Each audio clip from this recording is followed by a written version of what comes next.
So my name's Shelton Steele. I'm from Statesville, North Carolina, which if you look at North Carolina, it's broken into 3 zones, regions, and Statesville's in the middle, it's the Piedmont. So I grew up with more Eastern Carolina style barbecue.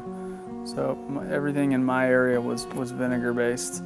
And my earliest barbecue memory is a little chicken shack about 30 miles from where I grew up called Keatons. And then it was a block structure, all right? Neon light that said open. They kept no hours, so they're either open or they're not, and you had to drive out there to find out. And it was old Mr. Keaton who served the chicken, and it was super spicy, a secret recipe, and all you ever ordered was a half chicken and coleslaw or beans. Came with a bun. That was it. At the time, like when I was a kid, they had an outhouse. They didn't even have indoor plumbing, and it said right above the cash register, C rating. That's their food rating.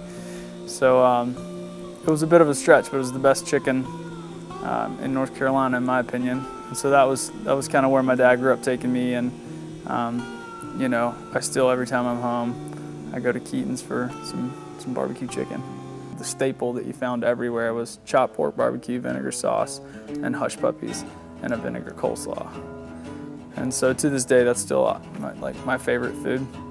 So once I got to Arizona and started working in this barbecue world, I got really fortunate in that ran into Chris Marks through his company Ace of Hearts. They make the Goodwin smokers. Chris is just a legend on the barbecue circuit, and a big part of their product and their product education is that he does classes at all of his dealer stores. And so we quickly jumped on board with that, and Chris really helped us become, you know, a smoking store, whereas, you know, otherwise we just sold gas grills and outdoor kitchens, and we still do, and we do a little bit of both, but he definitely gave us that jump start. So I have to say that, you know, my barbecue mentor is a Kansas City guy. So if you know anything about styles of barbecue, you know, Kansas City is really far from Carolina. I mean, they're sweet, a lot of sugar, you know, typically like a ketchup-based red sauce. But he added brisket to my portfolio. So it's like, you know, there's no better brisket in the world than a Chris Marks brisket. And I feel real lucky that, you know, he's taken me under his wing, and he kind of gave me the top to bottom on, you know, how the smoking process works. And it's really helped me educate a lot of our customers. And granted, there are a lot of people that know a lot more about it than me, but you know, my foundation in barbecue is definitely linked to, you know, my mentorship with Chris.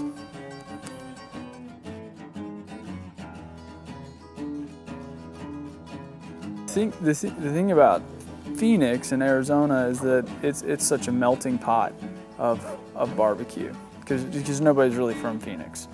So, you know, you get a lot of that California barbecue, and people are looking at, you know, the beef tri-tip, open coals, you know, where they're typically raising and lowering the grate to slowly cook a tri-tip. And then, you know, Chris's big Kansas City influence has helped kind of define, I would say, the store barbecue is a Kansas City barbecue. And then if you walk down our spices and rubs aisle, right, and all the sauces, I mean, 80% of them are from Kansas City. All the big guys, big guns are coming out of KC.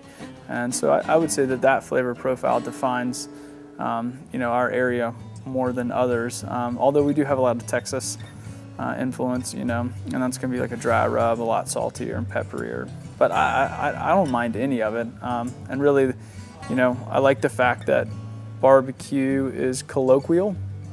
So you can't define barbecue necessarily by the region. I like to tell people that you can define it by a person's food history. So, you know, a lot of times when people are asking, hey, how does this cook? I have to ask them, you know, what kind of barbecue did you grow up with? Because, you know, if you grew up with a charcoal barbecue like I did, like a Carolina style, is almost no smoke. It's just all low oak and hickory wood. So it's gonna give you a lot of that charcoal flavor, but not a lot of heavy smoke influence. And then, you know, you flip-flop and go to Kansas City, you're gonna get a ton of smoke, nice pink smoke ring, and, you know, now truly the like competition definition of barbecue has that big smoke ring on it. But you know, to this day, man, you walk in a barbecue shop in North Carolina, in Statesville, there's one called Carolina Barbecue, and you walk in the door and you can smell the charcoal, and all you hear is a big cleaver on a wooden cutting board going chop, chop, chop, chop, chop, chop, chop, because they're chopping it. They just bring it out hot, throw it on the cutting board, chop it, comes out on your sandwich, and that's what barbecue is for me.